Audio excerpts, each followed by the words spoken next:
Ned Cramer with Architect Magazine.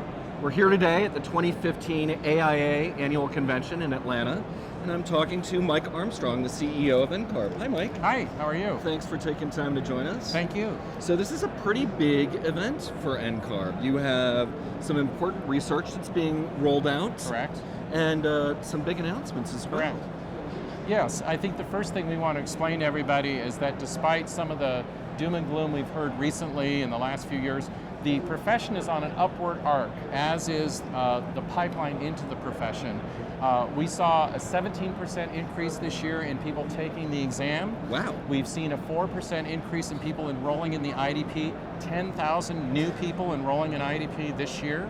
That's amazing. And third year in a row, the number of licensed architects is on the upswing. So the profession is growing, the pipeline is growing, and we think there are a variety of factors that contribute to this. So much change in NCARB over the last, let's say, 18 months, 2 years.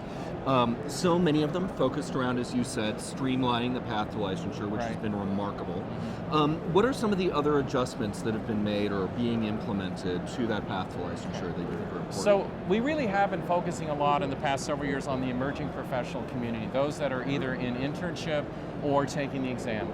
And now you can do both. You can run concurrently while you're still in internship, take the exam. You don't have to wait until you're done with IDP. Remarkable. So we announced last year that we were initiating a review of how we could streamline the IDP. And as of July 1st of this year, jurisdictions can access an IDP that is 1/3 slimmer. We've gotten rid of the elective hours as a requirement, core hours only, 3740. Next year, we will be migrating the 17 areas into 6 buckets. Wow. And those 6 buckets will then mirror the 6 new examination divisions that we will unveil next fall. So for the first time, the internship program and the examination will truly be integrated, and they will complement each other. They will be based on phases of practice. We'll have a much more practical and usable nature to it as a package for emerging professionals. And then we're making a big announcement today regarding the use of the title intern. So, do you want to give us a hint? What's coming? So we are announcing today several things. First of all, that the task force has recommended to our board of directors that we start to discontinue the use of the word intern.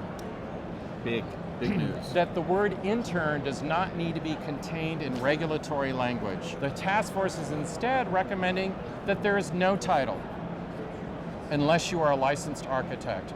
That in other words, it is not the business of NCARB or its licensing boards to regulate someone until they get a license.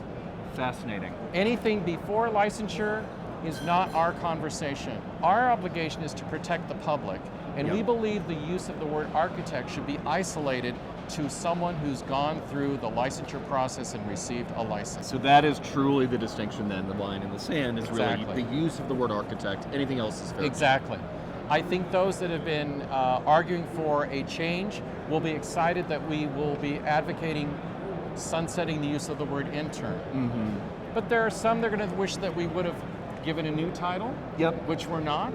So there's still a consciousness raising that needs to occur.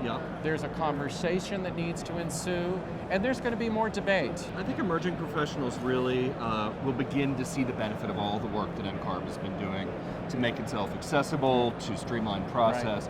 It's really, the fruit is coming to bear now, which is fantastic. Yes. Thank you for taking the time to explain all this. My pleasure. Come by our booth. Okay. Thanks, Ned.